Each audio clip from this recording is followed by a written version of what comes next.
Barthélémy. On va, avec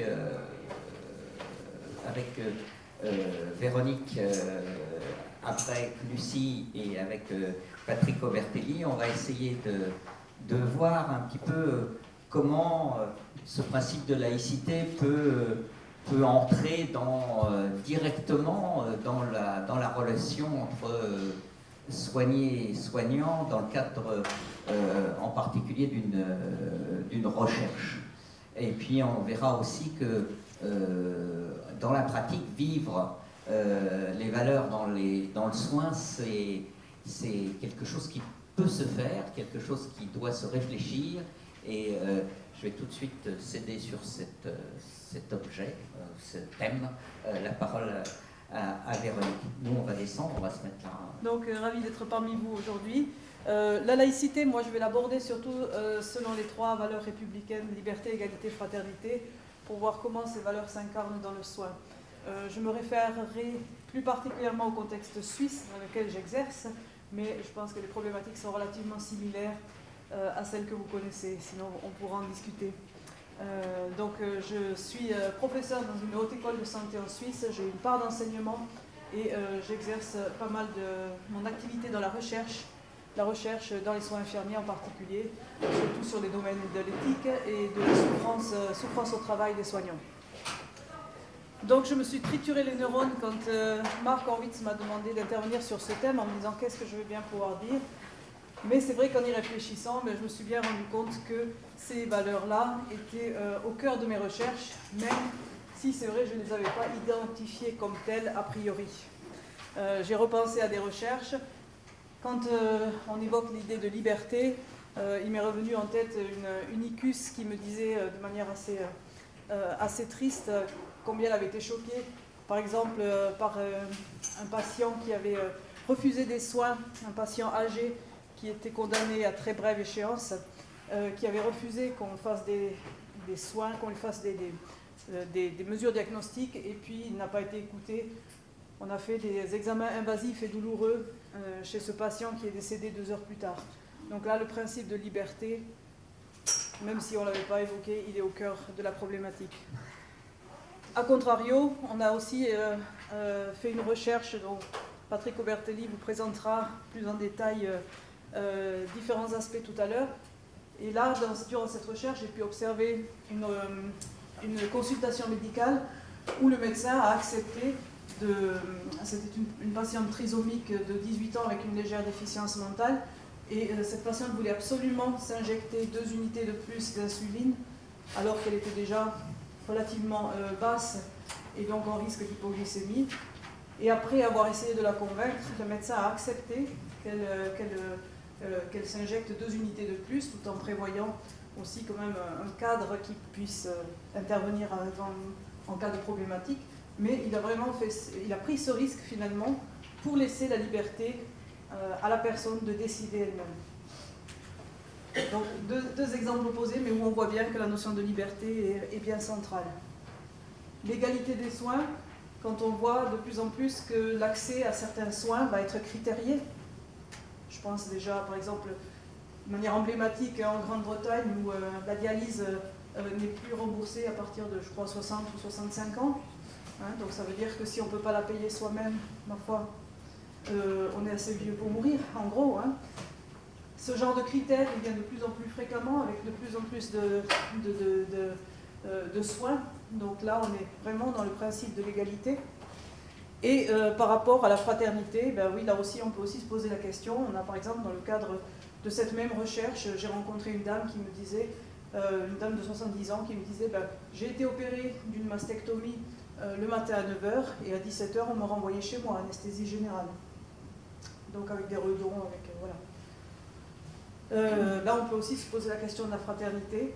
A contrario, une équipe qu'on a pu rencontrer où les relations étaient tellement harmonieuses qu'il n'y avait pratiquement aucun absentéisme, aucun turnover, une hypermotivation. Donc ça existe aussi. Donc là, la fraternité aussi vécue au sens propre du terme. Donc on le voit bien, c'est vrai, ces valeurs sont au cœur du soin. Et ça m'a paru donc intéressant d'aborder sous cet angle-là. Alors, Donc, je suis aussi infirmière de première formation, donc j'ai aussi ce background et je travaille dans les institutions de soins pour mes recherches. Donc, mes exemples sont issus de la pratique. Pour comprendre finalement comment s'inscrit le soin et comment s'inscrivent ces valeurs dans le soin, je pense qu'il est nécessaire de passer par un tout petit détour historique. On en a déjà eu un important ce matin. Je ne vais pas reprendre tout ça, je vais juste reprendre les 3 paradigmes qui sont communément admis au niveau des soins et qui montrent bien aussi l'évolution que l'on a de la santé et de la prise en charge à l'heure actuelle. Pardon. Alors, en tout premier, le paradigme de la catégorisation, qui est plutôt avant les années 50. C'est un paradigme qui est très fortement inspiré de la pensée positiviste d'Auguste Comte, où on espère avoir par la science finalement la réponse à tous les problèmes. Donc on va être dans la recherche des causes, les causes épidémiologiques, on va chercher à guérir à tout prix, se centrer sur la maladie, sur l'organe, pas forcément sur le patient, mais vraiment sur l'organe qui pose problème, qui est source de problématiques, et on va chercher à lui apporter la réponse. Donc c'est un modèle qui est très essentiellement curatif, puisqu'on cherche véritablement la guérison, et on a une vision de la santé comme un idéal absolu, quelque chose qui est extrêmement prisé. Par rapport à cela, l'homme il est passif, c'est-à-dire qu'il n'a pas de prise directe, et le mot d'ordre là, ça va être de faire pour le patient. Donc on est vraiment dans cette approche, rechercher quel est le problème, agir sur le problème. Après les années 50, il va y avoir une évolution qui est liée en partie, d'une part parce qu'on se rend compte que la science ne peut pas tout régler, comme on a pu le constater. On se rend compte aussi que tout n'est pas tout aussi simple, la science n'est pas la réponse à tout. Et c'est aussi une période où il y a une amélioration des conditions de travail, et aussi on se révolte un petit peu contre les excès de la médecine, en particulier l'acharnement thérapeutique et tout ce à quoi finalement ce progrès a pu aussi conduire dans une certaine mesure dans les extrêmes. Et on va s'orienter vers un modèle global de la santé. Donc on va voir naître l'éducation à la santé. On est aussi, à ce moment-là, c'est après les 2 guerres mondiales, donc beaucoup de personnes portent avec elles des traces de la guerre. On se rend compte qu'on ne peut pas tout soigner et qu'on va devoir aussi apprendre à vivre avec la maladie ou avec ce handicap. D'où cette notion vraiment de globalité dans la santé. L'homme n'est plus perçu par seulement des organes, mais il est maintenant perçu comme un tout. Donc on va commencer à avoir une pensée plus globale. On va aussi voir que l'environnement a une influence, donc on va être beaucoup plus sensible à l'environnement, ce qui s'accorde avec l'éducation à la santé. On ne cherche plus la santé comme un idéal absolu, mais c'est un idéal vers lequel on essaie de tendre, tout en se rendant compte qu'on a besoin de trouver un équilibre. Donc les soins vont inclure la partie psychologique, ça c'est relativement nouveau, ou en tout cas ça se développe largement à ce moment-là, toute cette sphère aussi psychologique, et les soins vont essayer à ce moment-là de jouer, de rétablir l'équilibre finalement. La personnalité donc devient un objet d'étude important, et puisqu'on se rend compte qu'il faut penser globalité, on se rend compte qu'il faut plusieurs disciplines. On voit la notion de pluridisciplinarité qui voit le jour. À ce moment-là, le mot d'ordre n'est plus de faire pour, mais de faire avec le patient. Donc on va être beaucoup plus dans un partenariat avec le patient.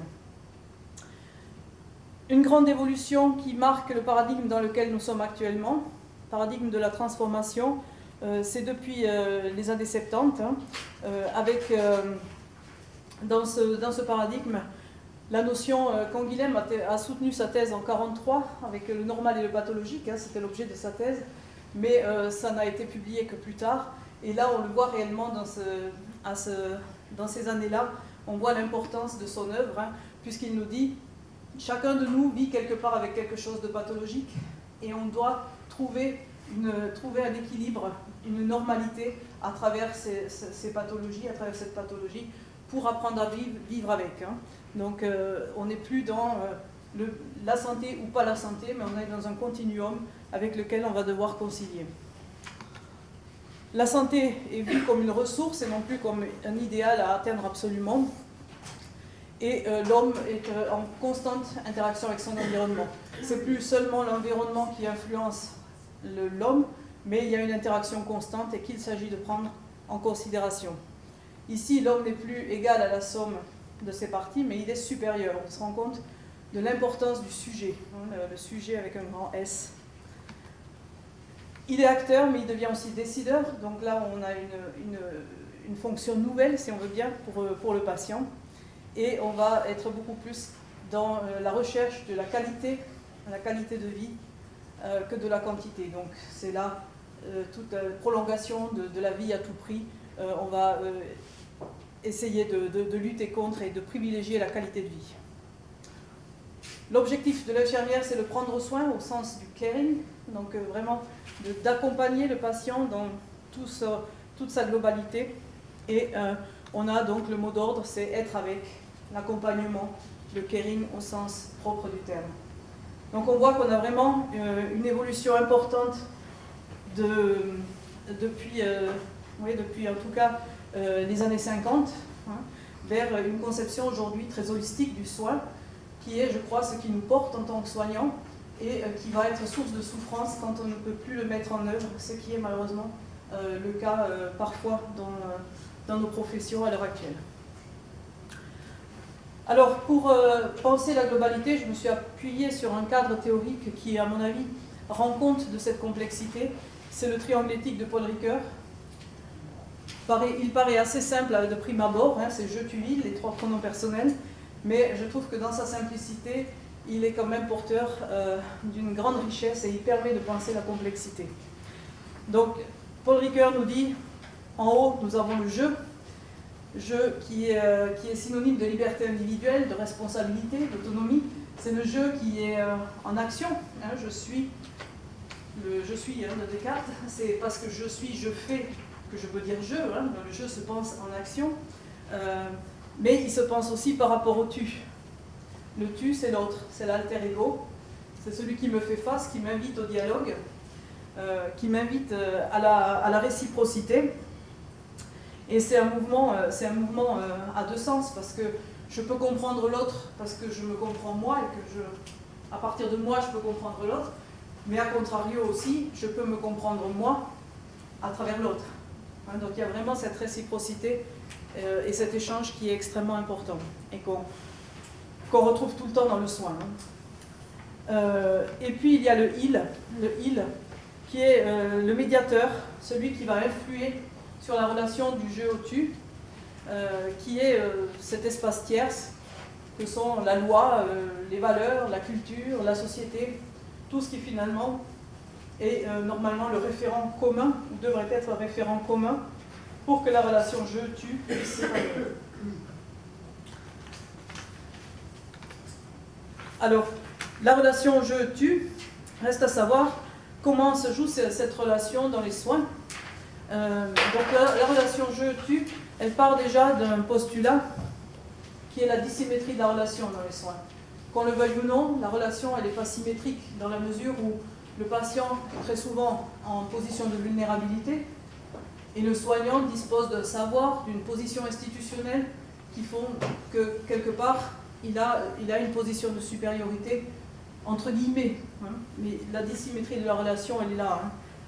Quelque part, c'est presque inévitable. Ça nous engage, parce qu'il y a cette dissymétrie de la relation, à un prendre soin qui relève de la sollicitude. Et quand Philippe Svandra explique que la sollicitude, à l'origine, l'étymologie, c'est la même que celle du mot soin, ça nous éclaire aussi. Hein, parce que finalement, c'est cette inquiétude, quand on prend la racine étymologique, c'est se faire du souci pour, s'inquiéter pour, se sentir concerné par la situation de quelqu'un. Hein. Et dans cette sollicitude, il y a cette idée d'inquiétude pour l'autre et de proximité, contrairement par exemple au respect. La sollicitude comprend cette notion de proximité. Et c'est parce qu'elle contient cette notion de proximité que Ricoeur nous dit c'est comme un pont entre alter et ego, entre moi et l'autre. Donc c'est vraiment le prendre soin au sens de se soucier pour. Et parce qu'il y a ce pont, ben, c'est l'expression même de la fraternité.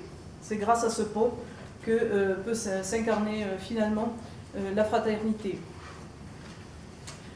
Ce qu'on disait tout à l'heure avec Lévinas, la fraternité s'incarne dans le fait même que l'autre, avec un grand A, est face à moi et quelque part il m'assigne à responsabilité, c'est Lévinas qui le dit, il m'assigne à responsabilité par le seul fait qu'il est face à moi comme un être humain avec son visage. Donc le visage de l'autre qui m'assigne à la responsabilité, c'est ce qui s'incarne dans cette fraternité. Et dans cette relation je-tu, ben, c'est la liberté de l'autre qui est la condition de ma propre liberté. C'est-à-dire que ma liberté n'a pas de sens s'il n'y a pas la liberté de l'autre en face, s'il n'y a pas l'autre en face. Quelque part, c'est cette rencontre des deux libertés qui fait que ma propre liberté peut advenir.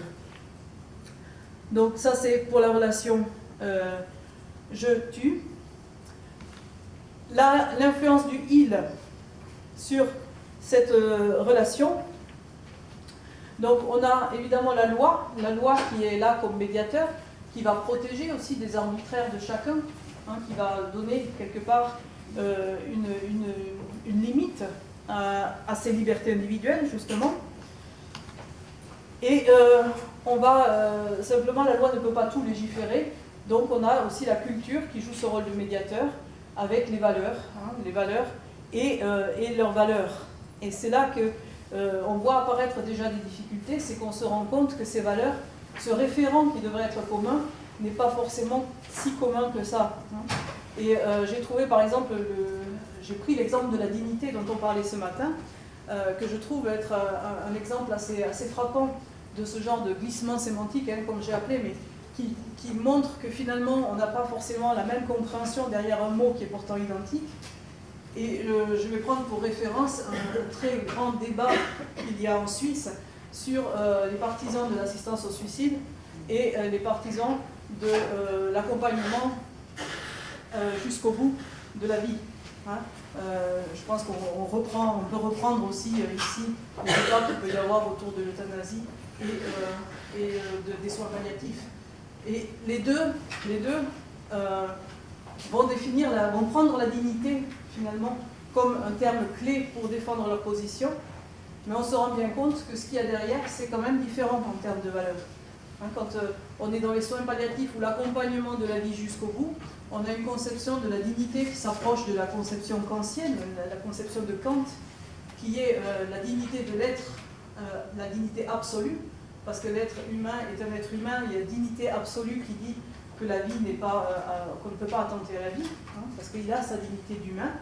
Et de l'autre côté, on va avoir cette notion de dignité qui est prise par les partisans de l'assistance au suicide, par exemple, et qui vont parler de la dignité comme étant le fait de pouvoir décider soi-même du moment de sa mort, avec sous la dignité la déchéance et ces choses-là qui font que la personne peut à un moment donné faire ce choix. Donc vous voyez que derrière le même mot, les valeurs fondamentales ne sont pas les mêmes. Et c'est là que ça devient problématique quand ces référents ne sont plus communs. Donc ce tiers, il, finalement, c'est celui qui donne le droit à la différence, mais avec certaines limites, certaines limites de la tolérance. Et c'est Voltaire qui disait, avec la tolérance, faisons attention, parce qu'à force de tolérance, on peut finir par tolérer l'intolérable. Donc ça montre bien qu'il y a quand même des limites, et reste à savoir où il faut les placer, et selon quels critères. C'est là toute la difficulté du sujet. Alors dans ces glissements, ce qui m'a aussi intéressé, c'est de voir finalement, est-ce qu'on parle aujourd'hui encore de liberté, égalité, fraternité?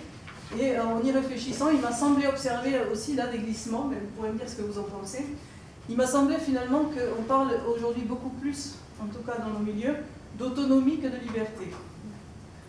Et ce terme d'autonomie, qui est d'ailleurs valorisé par la loi HPST 2008, par exemple, revient comme un leitmotiv, autant pour les soignants que pour les patients, qu'on veut rendre autonomes. Alors, je me suis un petit peu interrogée là-dessus. Reboul nous dit: la liberté, ce n'est rien d'autre que l'activité de penser et d'agir visant à conquérir plus d'autonomie dans l'interdépendance réciproque. Bon, voilà, c'est un peu philosophique. Mais ce qui est intéressant, c'est que finalement, il y a plusieurs formes d'autonomie. Et à mon avis, on peut penser quelque chose d'assez similaire entre autonomie et liberté si on parle d'une autonomie stratégique. Une autonomie stratégique, c'est pour moi cette autonomie qui est une réflexion critique. Le terme autonomie, en grec, c'est se donner à soi-même ses propres lois. Or, se donner à soi-même ses propres lois suppose que l'on a la connaissance qui permet de faire des choix éclairés. Et l'autonomie stratégique, quand on la définit comme telle, c'est-à-dire comme cette autonomie qui a les connaissances en main et qui va, à partir de cette réflexion critique, prendre une position, mais une position qui est une position éclairée par la connaissance, par la connaissance du contexte, on peut, à mon avis, la rapprocher de la liberté. En revanche, les autres formes d'autonomie sont, à mon avis, à dissocier de la liberté. Quand on est dans l'autonomie idéologique, c'est par exemple bon nombre de chefs arrogants qui ont l'impression d'avoir la vérité, qui ont un savoir-faire technique, certes, mais qui sont du coup hermétiques à toute autre forme de complexité du réel, et puis qui pensent leur univers sans ouvrir les œillères. Là, on n'est pas dans l'autonomie, parce qu'il n'y a pas un choix éclairé. Il y a quelque chose d'unidirectionnel. À plus forte raison quand on est dans une autonomie opérative, où on est dans l'application, le développement de procédures, ou dans une autonomie exécutive qui est l'exécution de consignes. Donc on voit bien que l'autonomie, il n'y a qu'une petite partie de l'autonomie qui est vraiment associée à la liberté. Et si on prend l'exemple de l'automobile, l'automobile va nous donner une certaine liberté, à condition qu'on sache déjà s'en servir, sinon ça ne va pas être l'autonomie très longtemps, et qu'on sache la gérer, qu'on sache où aller et comment faire. Et pour moi, dans l'autonomie, c'est la même chose. C'est-à-dire que l'autonomie peut nous aider à aller plus loin, pour autant qu'on ait en main les arguments. Et ça va, en fait, dans ce que Foucault disait déjà il y a bien longtemps de ça.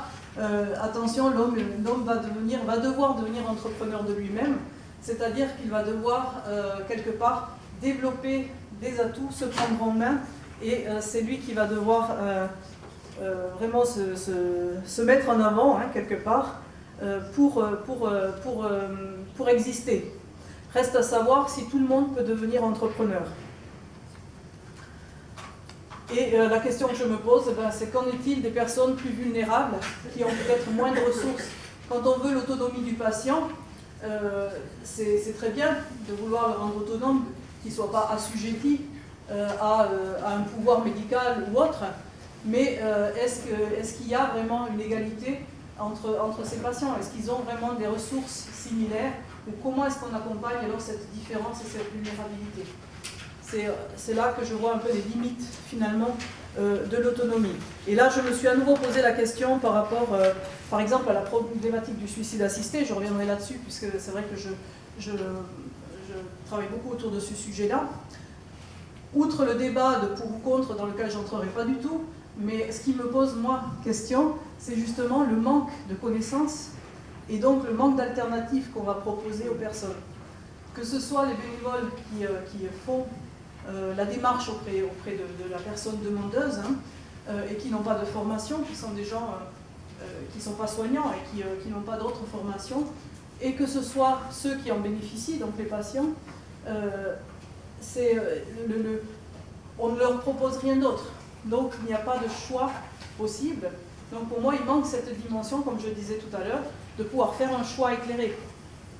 À partir du moment où il n'y a qu'une solution qui est proposée, il manque les alternatives qui permettent véritablement de disposer d'une liberté et pas seulement d'une autonomie très limitée.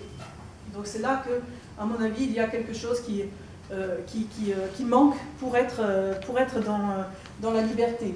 Et une étude qui a été faite en 2008 au niveau de la Confédération montrait que les personnes âgées qui avaient recours à l'assistance au suicide, ce n'était pas pour des raisons de maladie ou de souffrance, mais par sentiment d'inutilité.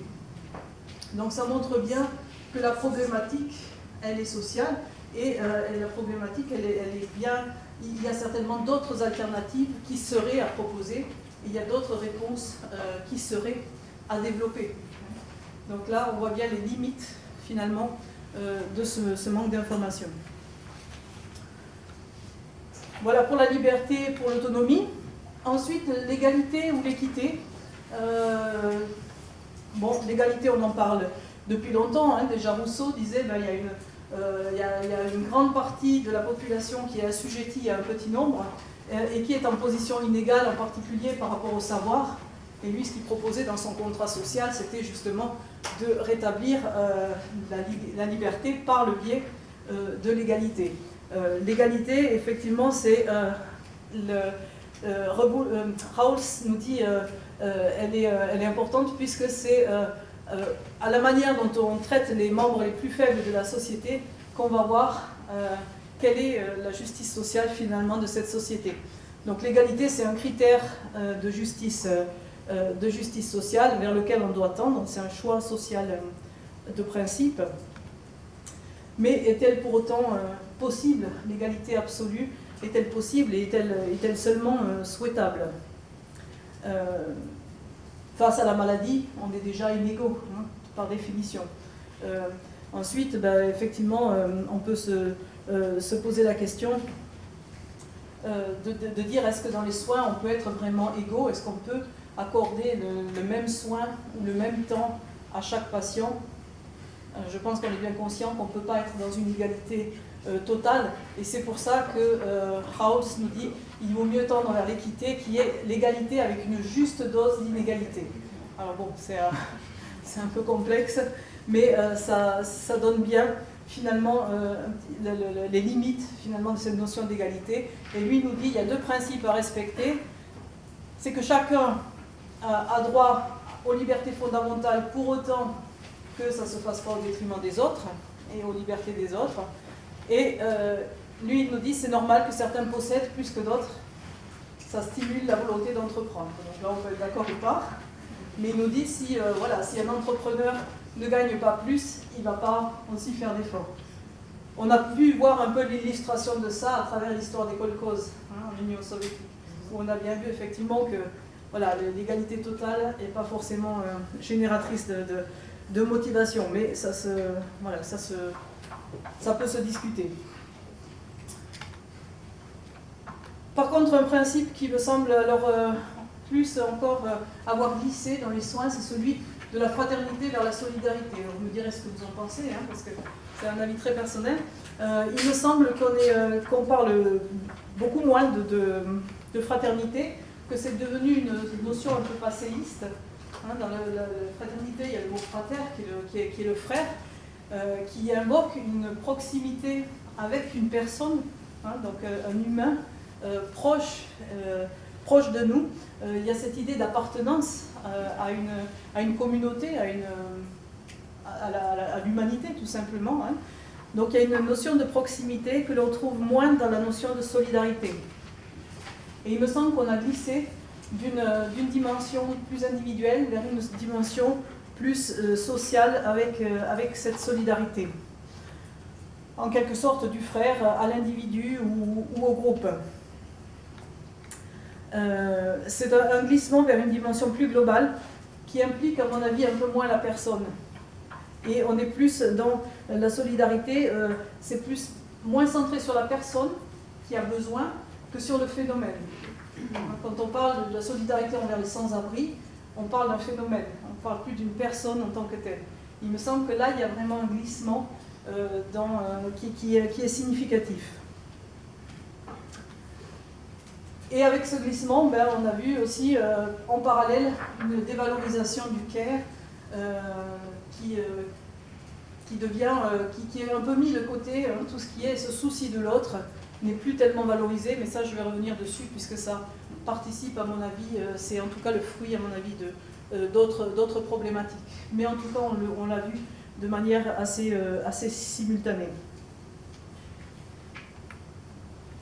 Et effectivement il me semble que dans les valeurs du soin, donc pour expliquer ces glissements aussi, on peut faire référence à mon avis à 3 dérives qui marquent à l'heure actuelle passablement le milieu des soins, qui sont la dérive individualiste, instrumentale et gestionnaire. Donc je vais revenir sur chacune d'elles, puisqu'il me semble qu'effectivement on a aussi, nos valeurs sont mises un peu à mal à travers ces dérives. La dérive individualiste, on se rend bien compte qu'on est de plus en plus individualiste, et puis ça se ressent aussi dans les soins. On peut quelque part l'expliquer, il faut revenir un petit peu en arrière pour pouvoir l'expliquer, avec quand il y a eu cet abandon de la transcendance pour la raison, hein, avec les Lumières, effectivement il y a eu l'abandon des valeurs absolues, hein, quelque part, et on a cherché un principe universel de moralité. Kant dit, c'est dans l'intention qu'on va trouver ce principe. Donc on doit former la volonté pour que ensuite la personne en ait une conscience qui soit comme un tribunal intérieur qui va dire tu as le droit de faire ça ou tu n'as pas le droit de faire ça. Donc pour lui, on peut former la volonté et la personne va savoir si elle a le droit de tuer par exemple ou de ne pas tuer. Hein, donc c'est cette morale du devoir qu'on retrouve dans la déontologie, hein, qui nous vient de là, puisque déon c'est le devoir en grec. Donc la morale du devoir. Donc on passe d'un agir compassionnel, dans la sphère, comme on a dit ce matin, on était avec la religion, à un agir qui est plus un agir par devoir. Donc avec Kant, la raison va pouvoir être formée à agir par devoir, à répondre au devoir qui dit tu dois faire ou tu ne dois pas faire, l'impératif catégorique. Hein. C'est faisable tant qu'on est d'accord sur les principes universels de moralité. Là où ça devient plus compliqué, c'est qu'à partir du moment où on dit que c'est la raison qui juge, il y a un principe d'égalité et on ne peut pas dire qu'une raison va prévaloir sur une autre raison, sinon on contrevient au principe même de l'égalité de la pensée. Donc ça veut dire que là, on entre tout doucement dans le relativisme et on va dire pourquoi ma raison serait mieux que la tienne ou moins bien. Hein. Donc on voit bien qu'après, c'est un petit peu plus compliqué et ça va nous amener un petit peu plus loin. Donc la concurrence des autonomies, hein, mon autonomie vaut autant que la tienne, ma raison vaut autant que la tienne. Ce qui conduira Sartre à dire que si je considère que tel acte est bon, c'est parce que moi je choisis de dire qu'il est bon, c'est pas parce qu'il est bon en soi. Donc ça montre bien que tout est ramené finalement à l'homme qui déclare que la chose est bonne ou qu'elle n'est pas bonne. Hein. Et on va donc glisser tout doucement d'une éthique de la responsabilité. Avec Kant, on est dans l'éthique de la responsabilité. J'agis par devoir, par rapport à ce que ma conscience me dicte et qui est bien pour moi. Donc j'agis par devoir. Et on glisse tout doucement vers une éthique utilitariste où on va chercher le bonheur du plus grand nombre et on va chercher à atteindre les fins, mais pas forcément en considérant les moyens. Donc, et ça va conduire à des choses qui sont peut-être difficiles. Hein. On a pu aussi en voir les effets durant la Seconde Guerre mondiale, par exemple. Hein. Et ça va avoir un impact forcément sur les personnes, puisque c'est quelque chose qui va être finalement une atteinte au lien, une atteinte à la relation sociale, et ce que certains philosophes ont appelé le désenchantement, donc aussi une espèce de peur vis-à-vis de l'autre, qui finalement peut s'ériger contre moi, contre ma raison, et quelque part me porter atteinte. Donc ça participe finalement d'une indifférence qu'on peut nommer individualisme, mais Norbert Elias, le sociologue, nous dit attention de ne pas se tromper d'ennemi. Finalement, cette indifférence, on n'est pas plus indifférent ou plus individualiste que par le passé, simplement on se met à l'abri, et cette indifférence est finalement, nous dit-il, est caractéristique d'une société qui vit quand même dans une certaine crainte par rapport à toutes ces valeurs qui lui échappent. Hein, donc lui, il parle d'une indifférence qui est comme une armure protectrice vis-à-vis de ce monde qui représente finalement un danger. Donc voilà pour la dérive individualiste qui peut expliquer aussi certains comportements. Et nous, on l'a vu, on a fait des recherches aussi auprès de nos étudiants de dernière année qui nous disent mais oui, je suis obligé de me protéger parce que sinon, quelque part, je me fais manger, je vais sombrer dans le burn-out. Donc on a des étudiants aussi qui déjà en fin de formation réfléchissent à une réorientation. On a une durée d'exercice extrêmement courte, qui est de l'ordre de 7 ans dans les hôpitaux, dans les petits hôpitaux, et qui va passer même à 3 ans dans les hôpitaux universitaires. Donc vraiment une durée d'exercice extrêmement courte chez les soignants, qui s'explique aussi par tous ces phénomènes. À cela s'associe une dérive instrumentale, je pense que vous la vivez aussi. Donc c'est finalement un repli qui est d'autant plus marqué cet individualisme est d'autant plus marqué que la personne se sent de moins en moins reconnue en tant que telle, justement parce qu'elle vit cette dérive instrumentale. On est dans l'ère du progrès, donc on recherche le progrès, mais on recherche aussi la performance, et avec une valorisation de la technique et du scientifique sur la dimension humaine. On est dans une ère de l'hypernormalisation. Toutes les pratiques sont disséquées, sont parcellarisées. Hein. On va essayer de définir des règles, des procédures, des choses bien précises pour définir les pratiques. Et ça pose problème parce qu'on sait très bien que dans le soin, eh bien, on ne peut pas tout définir et on ne peut pas tout analyser comme cela. Là, c'est le soignant et pas le patient qui est vu plutôt dans une fonction productive. Le soignant se sent atteint dans son identité, c'est en tout cas ce qui ressort de pas mal de nos recherches, parce que finalement, dans les évaluations qu'on peut faire, je ne sais pas comment c'est chez vous, mais en Suisse, par exemple, les soignants doivent remplir chaque jour des fiches avec leurs activités, et c'est en fonction de ces activités-là que la dotation est faite le lendemain en personnel. Et la problématique, c'est justement qu'on ne peut pas tout noter sur ces fiches-là, parce que toute la dimension relationnelle n'est pas quantifiable, n'est pas objectivable, on ne peut pas l'évaluer. Donc finalement, ça pose problème après en termes de dotation, puisque cette partie-là du soin, qui est la partie centrale, n'est pas ou très peu prise en compte. Donc voilà, le soignant se retrouve dans une fonction productive qui lui pose problème. Le soin devient une activité fragmentée. On enseigne un soin holistique, on l'a vu dans le paradigme de la transformation, on est vraiment dans une perspective holistique. Or, aujourd'hui, on se retrouve à avoir des fonctionnements de services qui sont quasi tayloriens, où une soignante doit faire toutes les prises de sang, une autre doit faire toutes les prises de tension, et on n'est plus du tout dans le soin de la personne dans sa globalité. Donc ça pose aussi un problème de tension, un grand écart que certains appellent schizophrénique pour les soignants dans leur compréhension du soin. Le risque, c'est de décourager le personnel hospitalier, comme nous dit Saint-Saulieu, mais de faire aussi mentir l'hôpital sur ses missions et finalement de trahir le patient. Donc on est dans ce que Touraine, déjà dans sa critique de la modernité, nous disait entre cette tension entre la subjectivation et la rationalisation. On rationalise, mais il y a une tension avec la subjectivation qui est là et qui est des fois pesante.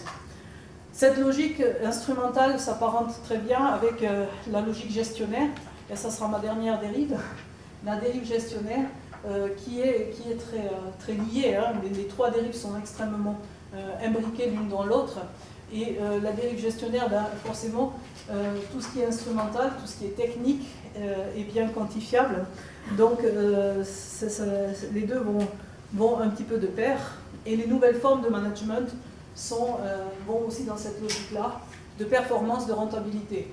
On ne connaît pas tellement le mot du lean management, mais c'est la politique qui inspire la plupart des politiques de gestion des institutions de soins à l'heure actuelle. Lean, ça veut dire maigrir. Donc c'est le management de l'amaigrissement. Hein. C'est le management qui cherche à chasser le superflu, qui cherche à mettre de côté tout ce qu'on peut éviter, donc à vraiment faire des économies. Le Lean Management a des très très bons côtés. Il est issu du toyotisme, donc de l'entreprise Toyota, hein, de l'industrie automobile. Il a permis de sauvegarder Toyota à l'époque, hein, donc il a eu, mais sauf qu'on oublie voilà, que d'une part c'est l'industrie automobile et c'est pas l'être humain, donc ça c'est déjà une différence fondamentale. Et la deuxième problématique, c'est qu'on prend du Lean que l'aspect qui nous arrange, c'est-à-dire réduction des coûts. Et on oublie une philosophie qui est là, qui au fond est très participative et peut avoir des aspects positifs. Mais on en prend souvent juste ce qui nous intéresse, donc cet aspect réduction des coûts, avec une gestion des lits à flux tendu, avec une augmentation de la charge de travail et des incidences sur le quotidien des soignants. De ce fait, cette autonomie dont on parlait tout à l'heure n'est pas une autonomie stratégique, mais devient une autonomie instrumentée, c'est-à-dire qu'on va chercher à ce que les soignants soient rentables. Alors on n'est plus dans l'assujettissement comme on a pu être dans le passé, où on va imposer les choses aux gens. On est dans quelque chose de beaucoup plus subtil. Hein. Les spécialistes parlent d'une psychologisation des rapports de travail. On va être dans quelque chose qui est de l'ordre de l'hyper-responsabilisation. C'est-à-dire qu'on va donner aux gens une autonomie, mais en contrepartie, on va leur dire « vous êtes responsables ». Et on va leur donner des responsabilités extrêmement élevées, avec des objectifs très élevés qu'ils doivent atteindre. Et on va leur dire « mais si vous n'atteignez pas ces objectifs, c'est parce que vous ne savez pas faire, vous ne savez pas gérer ». Donc finalement, on les oblige à une autocritique, à une amélioration continue, et on leur fait peser énormément sur les épaules, avec des fois des conséquences en termes d'épuisement qui sont vraiment pas anodines. Donc c'est une autonomie, mais avec une contrepartie qui est très lourde en termes de responsabilité. L'injonction à la performance et le stress qui en découle, avec cette psychologisation, effectivement, du rapport, hein, de psychologisation des rapports du soignant au travail. C'est aussi dans le sens de ce que Foucault disait avec le gouvernement de soi, c'est effectivement d'être son propre entrepreneur, donc d'être celui qui peut arriver, celui qui peut faire advenir les choses, hein, et qui déculpabilise du coup l'institution, puisque c'est la personne qui est responsable. Alors on multiplie, je ne sais pas dans vos établissements, mais on multiplie par exemple les cours de gestion du stress, de bien-être, etc. Et on montre bien par là qu'on fait peser sur l'individu le fait qu'il ne sait pas gérer son stress ou qu'il doit se développer ses ressources. Développer les ressources, c'est aussi très à la mode. Hein. Voilà, alors c'est bien, ça a du bien, mais quand ça reste uniquement là, ça veut dire que c'est quand même sur l'individu qu'on fait peser ça. Et c'est vraiment aussi lourd à porter pour certains professionnels. Donc tout ça, ça va avoir un impact important sur la relation. La relation je-tu en particulier, elle se trouve affectée.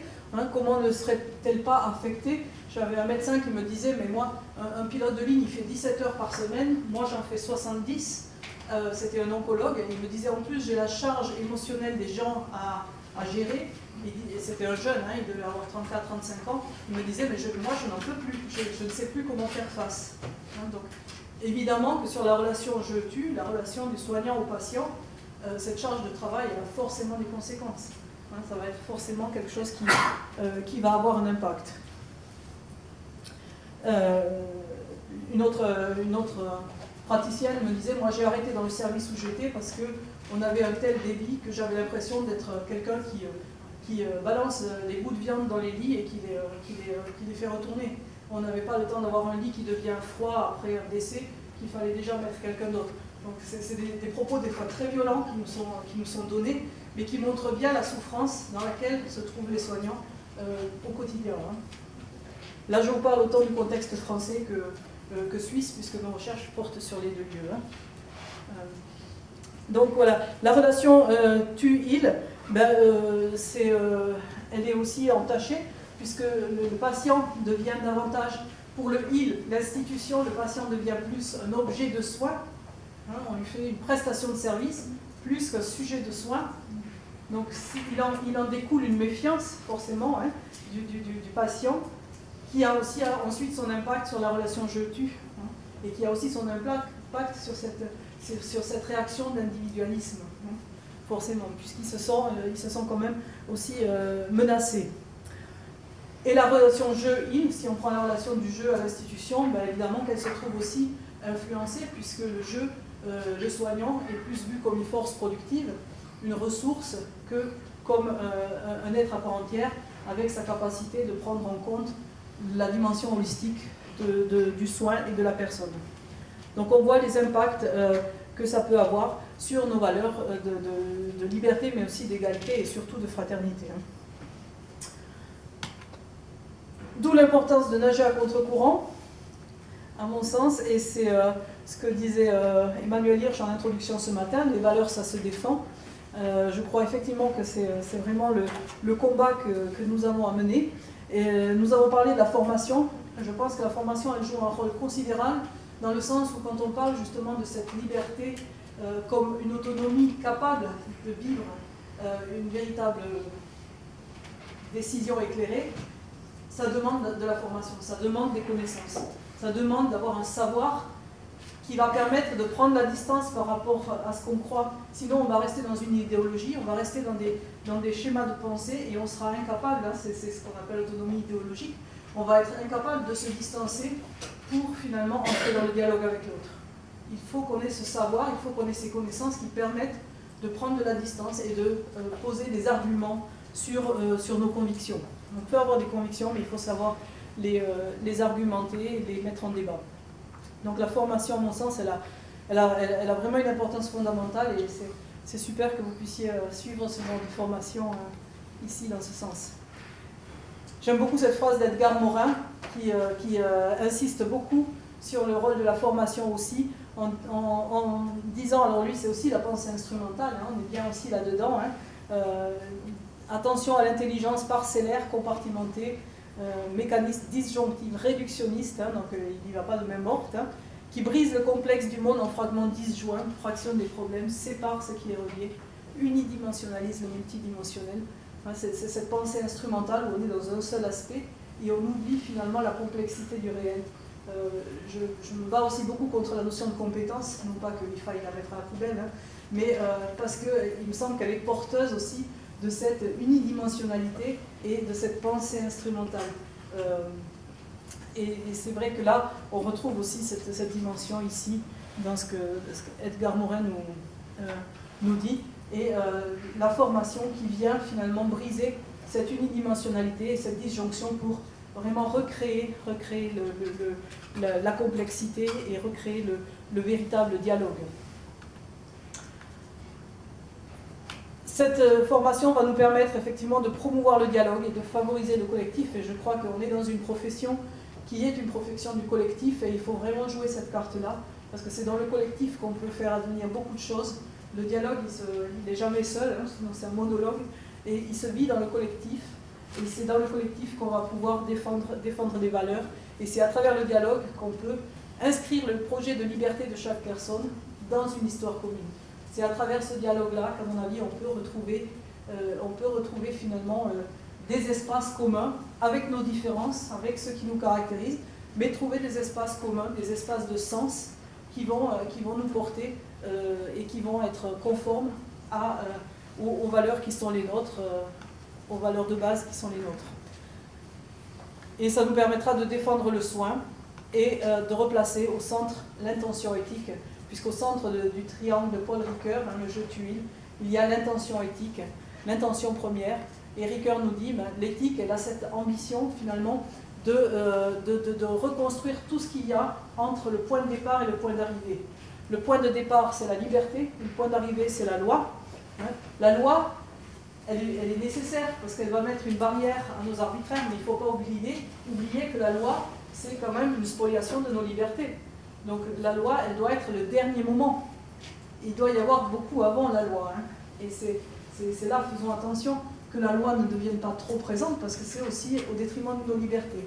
Et l'éthique, elle doit jouer ce rôle, justement, de reconstruire ces intermédiaires, c'est-à-dire que la liberté absolue n'est pas possible, on en est bien convaincu, on est bien d'accord, mais il y a tout un continuum entre les deux qui peut être construit dans le dialogue, et c'est là l'intention éthique qu'il faut viser, l'intention éthique étant pour Paul Ricoeur le respect de nos libertés individuelles. Et dans ce dialogue, moi je me proposerais de rajouter le nous au triangle de Ricoeur. Alors je n'irai pas jusqu'à le faire par écrit parce que je pense qu'il l'a fait beaucoup mieux et il a inclus le nous dans cette pensée-là, mais je le ferai de manière symbolique comme un nous qui est juste autour du triangle et qui permet de finalement conserver l'équilibre du triangle. Un nous qui est le garant de la conservation et de l'équilibre des trois pôles. Et je crois que ce nous du collectif, c'est ce nous qu'on doit incarner pour justement garantir à ce triangle de rester dans sa juste position. C'est à travers ce nous qu'on pourra défendre les valeurs qui sont celles du soin, les valeurs qui sont importantes, les valeurs du care. Je travaille aussi sur cette notion du care et je mets aussi en garde par l'attention de plus en plus forte qui est portée à la technique aussi dans la reconnaissance des soins infirmiers. Je ne sais pas comment c'est ici, mais en Suisse, c'est vrai qu'on reconnaît beaucoup plus les infirmières de plus en plus à travers leur capacité de faire des diagnostics, qui sont presque des diagnostics médicaux, à travers la simulation, à travers des choses comme ça, des choses très techniques. Alors c'est bien qu'il y ait des choses qui se développent, mais attention, parce qu'en faisant ça, en reconnaissant les soignants à travers ça, on est en train de discréditer ceux qui font le travail au quotidien, le travail du care, le travail qui est le moins visible et souvent le moins reconnu. Et donc on est aussi en train de finalement sabrer dans notre propre identité de soignants, au risque, comme le disent certains auteurs comme Eliane Rottier-Bautzer, de se faire voler certains territoires du soin, qui seront repris par d'autres professions. En Suisse, on voit des professions intermédiaires qui émergent et qui prennent ces aspects-là du soin, qui sont plus investis parce qu'ils sont dévalorisés finalement par la société. Mais en faisant ça, c'est quand même un élément essentiel de l'identité du soignant qu'on est en train de prendre. Donc défendre les valeurs qui sont celles du soin, qui sont celles du care, à mon avis, c'est vraiment extrêmement important. Et valoriser des pratiques qui les incarnent. Donc remettre l'humain au soin, on parlait tout à l'heure de respect réciproque, remettre l'humain au soin, comme quand on parle de l'humain au sens de Lévinas, ça permet de redonner sa valeur à la personne et de la reconnaître. Or je pense qu'un des problèmes aussi peut-être de la provocation qu'il peut y avoir parfois au travers des signes religieux, dont on parlait ce matin, c'est aussi le manque de reconnaissance des personnes. C'est qu'à travers cet individualisme et puis cette peur finalement qui a émergé, comme on a vu à travers tout ce qui s'est passé, il y a aussi un manque de reconnaissance de l'autre qui est différent de moi, qui quelque part me fait un peu peur. Et ce manque de reconnaissance exacerbe certainement certains signes de provocation. Je pense que le fait de reconnaître l'autre, de lui accorder une juste place et de lui accorder de l'attention tout simplement, va aussi contribuer à faire diminuer aussi ces tensions. Donc là, je pense que c'est dans les valeurs du soin qu'on peut aussi défendre ça. Et valoriser des pratiques qui les incarnent, des pratiques qui vraiment mettent l'humain au centre, tout simplement, les valeurs de l'humain au centre. Et dans ce sens-là, c'est vrai qu'on va vous présenter une recherche qui nous a beaucoup éclairé sur ce sujet. On ne l'avait pas du tout entreprise dans ce sens-là. On n'avait pas cette vision au départ, mais au travers de cette recherche, on a vraiment découvert une pratique. Alors c'est certainement pas la panacée, c'est l'éducation thérapeutique du patient, entendue comme philosophie et donc comme programme de soins. Ce n'est pas l'injonction à l'éducation thérapeutique qui va modifier le cours des choses, c'est vraiment cette philosophie de soins qui met le patient au cœur, qui fait de lui vraiment l'acteur principal de sa santé finalement. Et à travers c'est une philosophie de soins, il y en a certainement d'autres, mais qui met vraiment le patient au cœur et ça a vraiment éclairé notre pensée et ça rejoint vraiment les valeurs aussi qu'on avait envie de présenter et de défendre. Voilà, je crois que j'ai que j'ai terminé. Si vous avez des questions, je ne sais pas.